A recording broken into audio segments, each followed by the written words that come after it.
I remember before I joined IMD in Switzerland almost 8 years ago, I was still at Harvard Business School. And I get obsessed with this question. How come a lot of the time, company would have a well-articulated vision, they know what is coming, they allocate resources accordingly, and yet they fumble in the marketplace? After all, Polaroid, Kodak go down the drain not because they do not have digital technology. They have. They invented the first digital camera, and yet they couldn't exploit the next knowledge frontier and truly capitalize that market opportunities. So I'm always getting obsessed about this knowing and doing gap. Over the last day and a half, I've heard a lot of great vision, and we do emerge with a shared vision as well. Visions such as, we all know now, intangible assets become more and more important than tangible assets. The fact that you own factory equipment matters less, but in fact, it's your IP, it's your brand, it's your know-how that explain the valuation of the company more and more. That seems to be obvious to everyone. Data is the new oil. Algorithms that you build become more and more important. Things that you couldn't put your hands on by traditional accounting method become more and more valuable. It's no secret, everyone knows. Over the last day and a half, again, we heard about how the internet evolved, how algorithm really help supplement and even augment human decision making. And it's no secret anymore that the big opportunity out there for internet kind of dynamic is no longer on the consumer side of the internet, but is aviation, transportation, legal work, finance, energy, utility management. These are conservative settings historically, and yet it opened up new paths for growth for many years to come. So at IMD in Switzerland, we get obsessed to track which company, in fact, can make progress towards that vision, which company, in fact, is simply just keep on talking with no action, putting out a statement, a press release, just to pacify investors, and then they fumble in the marketplace. Let's take automotive as an example. Then I show you some of the research finding in the financial industry, and then we generalize a couple of key lessons learned going forward. I mean, if you think about auto industry, of course these days, everyone obsessed about beyond just electric vehicle is autonomous driving, is using AI and big data analytics into the product level.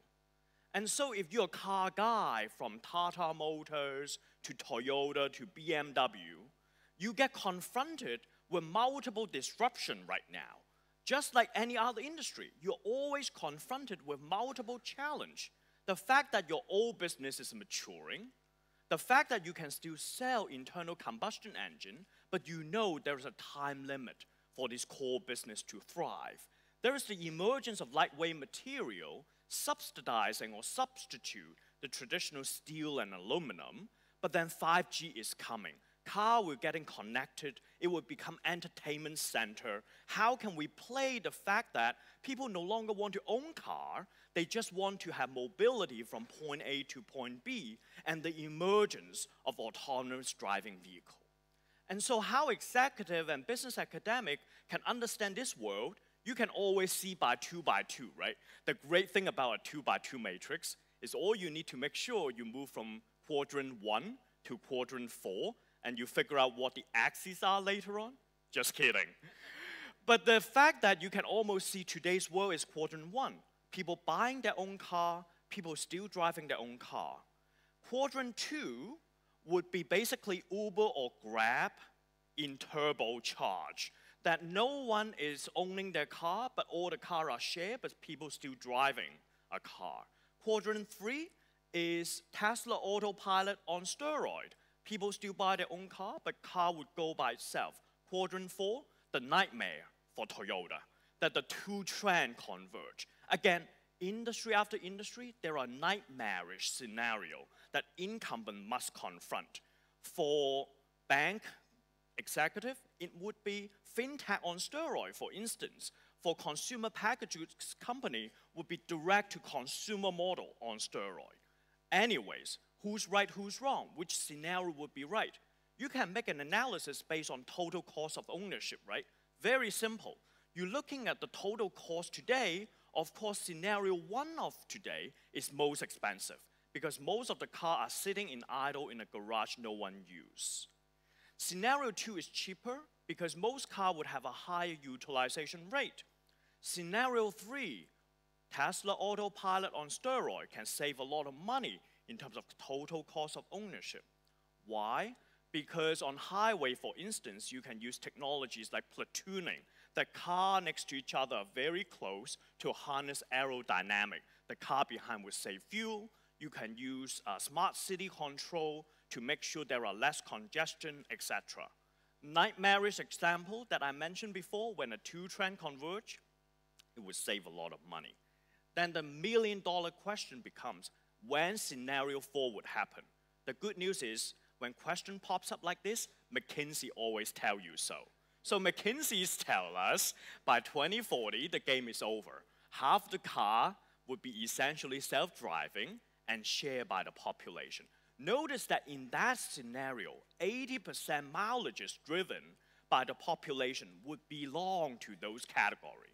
So the implication is the number of cars would get reduced. The implication becomes the industry would get consolidated. We see now today already, right? Car industry is going through consolidation. Huge amount of pressure of getting bigger and bigger because the total amount of cars sold will get reduced. Now, what's really interesting is, despite all these obvious factors, sometimes when I talk to executives among incumbents, they would say things like, Howard, you don't get it. People would always buy a car because driving is fun. I hear about that conversation from an executive in Stuttgart, a car guy. And I looked at him, where were you in the last decades? I'm talking to my friends from the Philippines, in Jakarta, in Indonesia. Driving is never fun. Driving is a chore. Think about the congestion. But for these executives, born in Munich, work in Munich, retired in Munich, it's so hard to see an alternative world. So in the space of change, diverse thinking, cognitive diversity beyond just gender diversity is absolutely key. So at IMD, we measure companies. Which are the car companies are actually prepared for the future, which car companies simply giving cheap talk to investors just to pacify the financial market. Here is how we measure.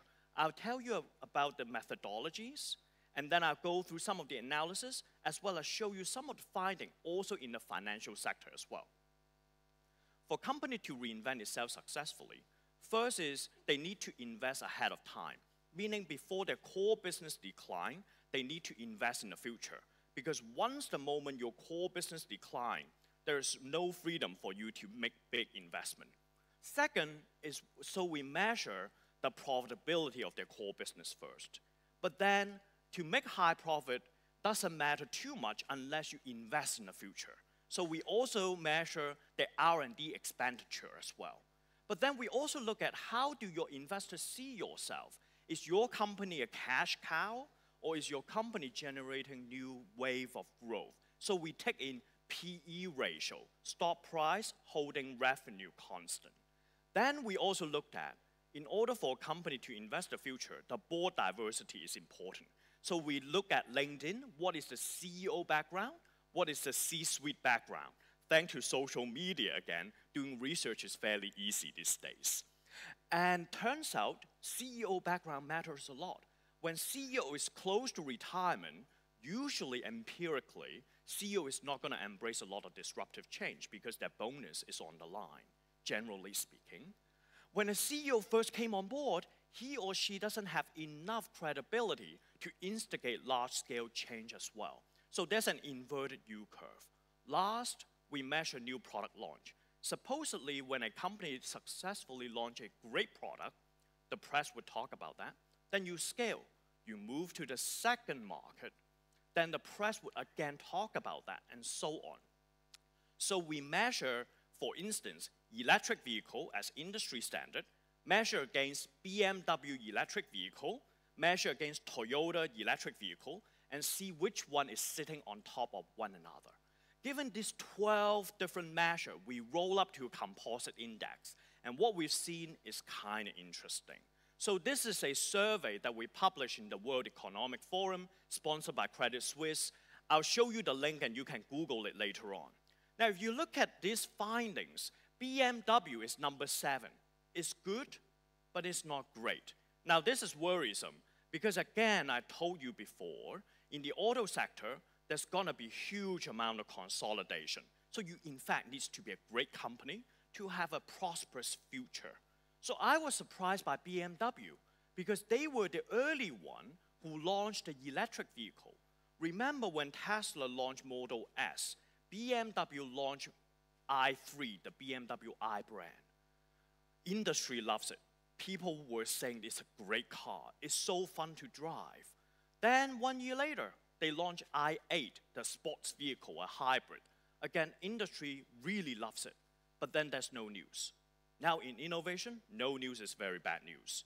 What happened is, it turns out because the hybrid and the electric vehicle is still making much less money than the traditional main offering.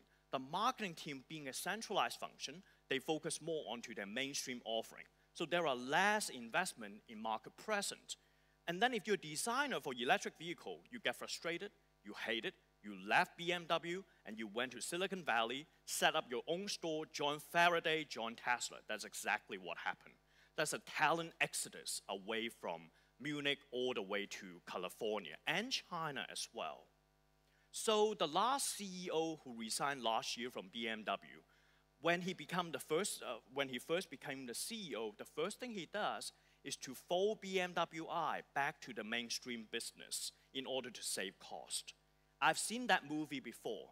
Kodak, before they folded, they decided to integrate the digital camera division back to the mainstream film business in order to save cost.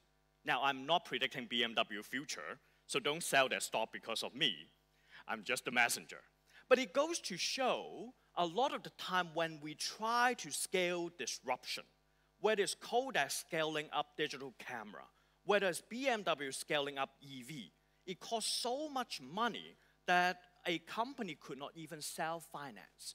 Paradoxically, from Daimler to BMW, this family business, they were obsessed with 100% control. Compare and contrast General Motors. I was very surprised when the finding comes back because I thought GM has been plagued by bankruptcy.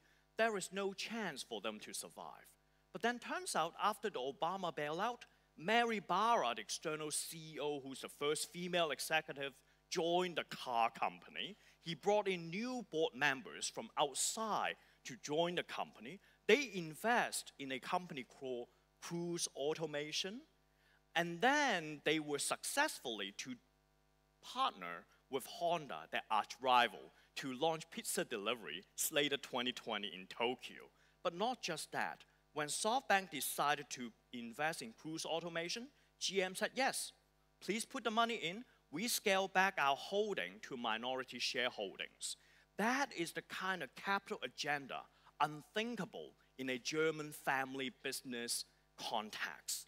And as a result, the latest figures that show companies that invest the most in autonomous driving is led by Waymo of Google. The second player is GM, Cruise Automation. But GM play it by others people's money. The key lesson learned from automotive is scaling up disruption will always cost you a lot of money. Beyond design thinking and lean startup methodologies, a lot of you are expert in this room. What else is missing? In the auto sector, what's critically missing is a creative capital agenda.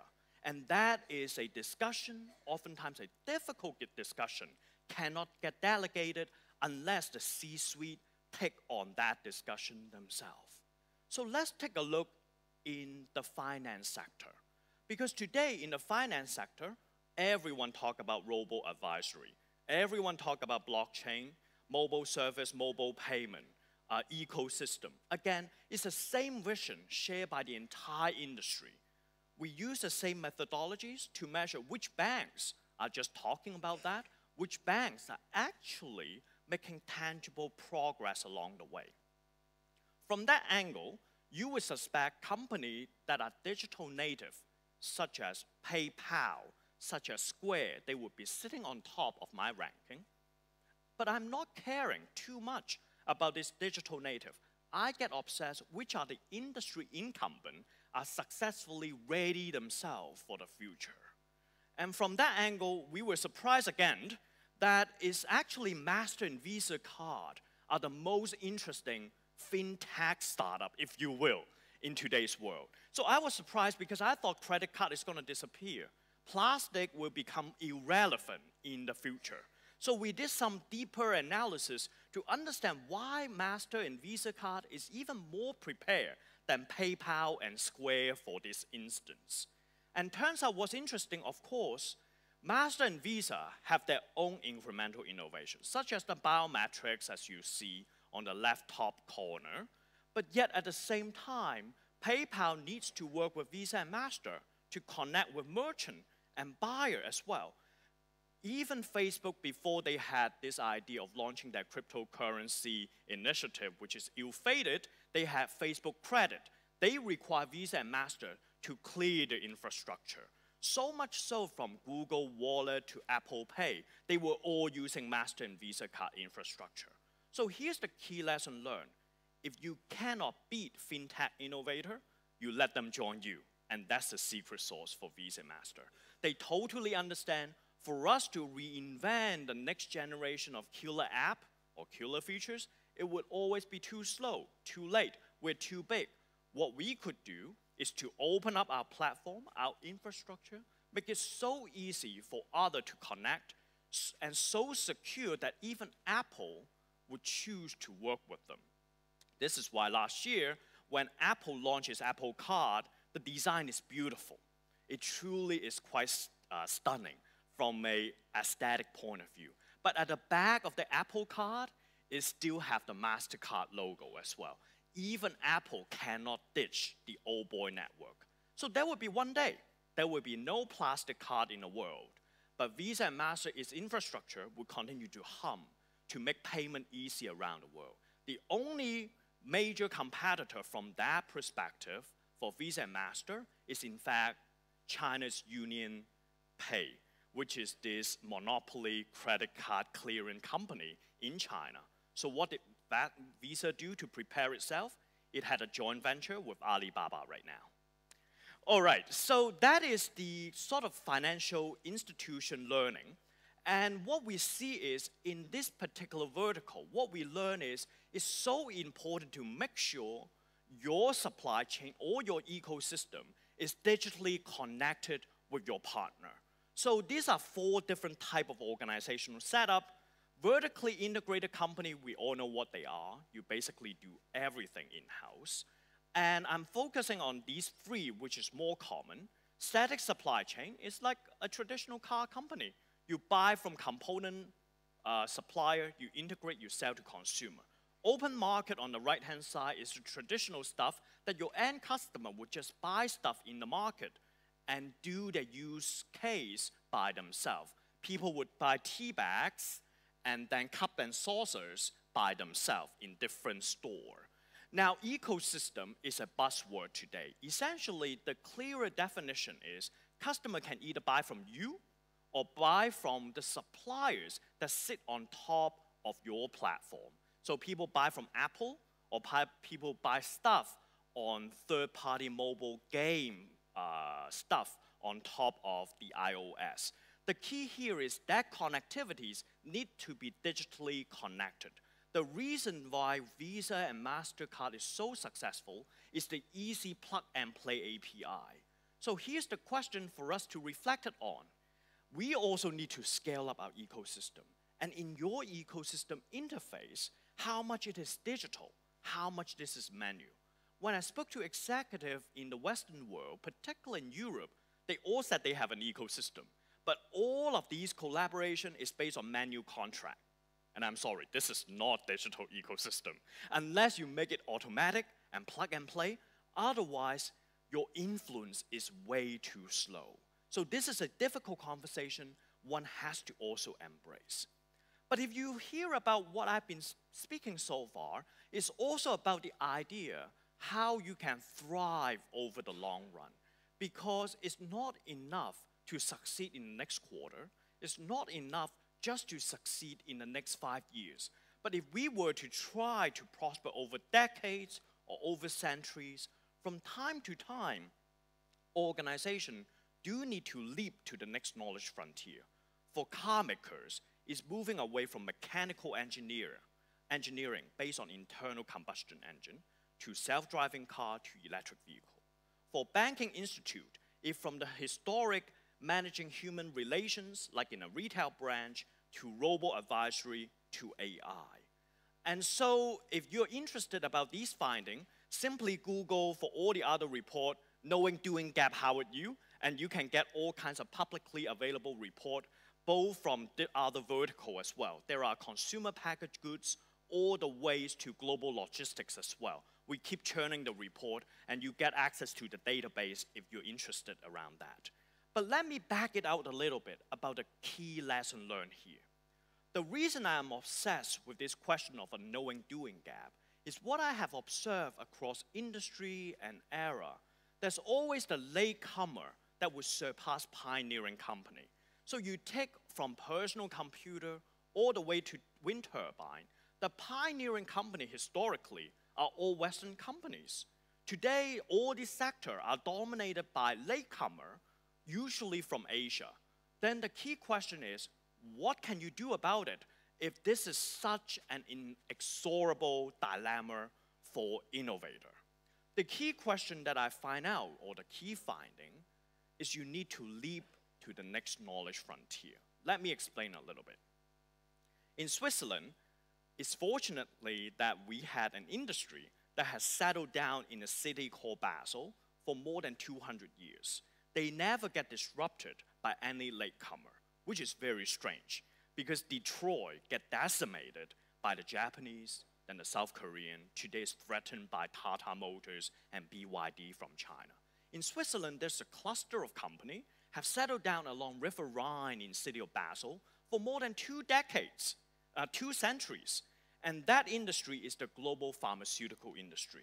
Novartis and Roche, they're making huge amount of money. Basel is not Detroit. They are enjoying the wealthiest standard of living in the Western Europe. But what happened inside Basel is the following. All these pharmaceutical companies, historically, they invent new drugs based on organic chemistry. In fact, all these pharmaceutical firms, once upon in time, they were chemical dye manufacturer working for the textile sector. So happens some chemists discover medicinal benefit in their compound. Now, don't ask me why, how they know that. Maybe they taste it by accident, but they know there are medicinal benefit from the chemical compound. Then around the 20s, you remember, Alexander Fleming discovered the first antibiotics, the penicillin. The entire Basel industry moved to the next knowledge frontier, microbiology. And then today, if you ask any pharmaceutical firm how they discover new drugs, of course, it's all about bioinformatics and genomics. It's the study of DNA. What you see in this story of pharmaceutical industry, the fact that they are able to thrive over 2 centuries is they leap across knowledge frontier. Had they stuck with one single discipline, they would forever be only a low-cost competitor. From this lens, auto sector makes sense because historically it's all about mechanical engineering. Today, it's leaping to the next knowledge frontier. So one last question that I would encourage to contemplate about, and then I'll take some question as well, is that is your company innovation project built on new knowledge and new capability, or merely exploiting the existing knowledge domain to do something incremental? In the banking sector, one can think about coming up with a new financial product based on what you know. Or one can think about a new business model based on AI and new knowledge frontier. That is the critical question that senior executive must confront themselves. With that, I'm going to open up a couple of questions I was told before, but thank you very much.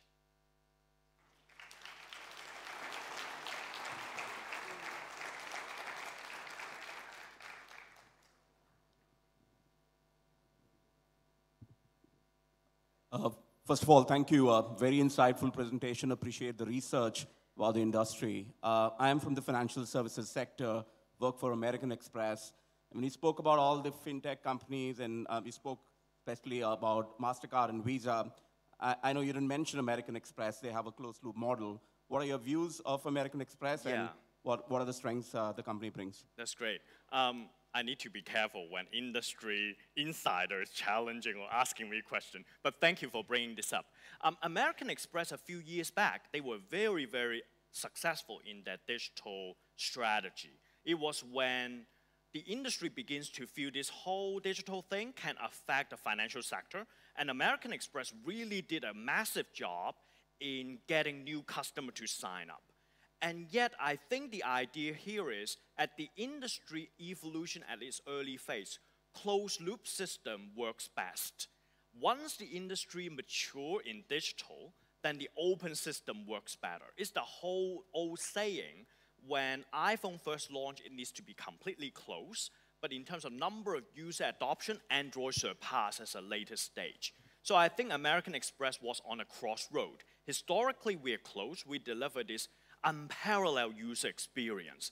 But as time matures, being closed does involve a trade-off. That open system allows easier plug and play. As a result, the market share becomes bigger.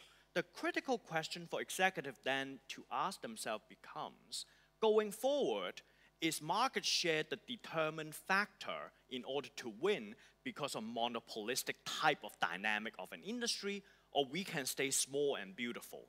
And that is really up to the leadership team to make that tough choices. But thank you so much for bringing that up. That's a really interesting question.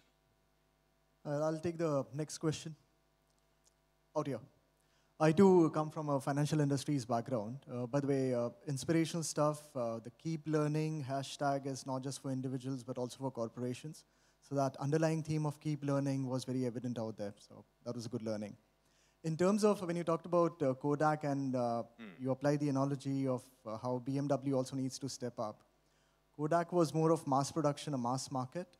BMW, at least in my opinion, it's more a niche market, right? That's right. So how do you apply that? It's, the comparison doesn't fall out. So does BMW really need to go to the next knowledge frontier, or is because it's niche, can it just continue doing that? Your opinion on that, please. Right, and this is a really horrendous scenario for a premium provider to confront it with. Because if the world is really moving away from car ownership to share mobility as a service, probably charged by mileages and monthly rate, etc., that means that, you know, the whole proposition of the ultimate driving machine doesn't really work. And more damagingly for BMW or even Daimler or Ferrari, for instance, if people no longer driving their own car, then the sense of freedom is not really geared towards how you build the car itself, but is the self-driving car capability that deliver that experience. So my sense is, given the industry is gonna go consolidate, becoming small and beautiful is becoming harder and harder to achieve. Every time when an industry going through consolidation, there's no room for small and beautiful. You're looking at personal computer, right? There used to be 20, 30 different brands, and now it comes down to 4 or 5. You look at home appliances, there used to be dozens of different brands. Today is Samsung, Haier, and a couple of guys. Mobile phones, same thing. But a lot of brand needs to wrestle with. Thank you so much for the question. Thank you so much, Howard. Thank you. Thank you so much. Thank you.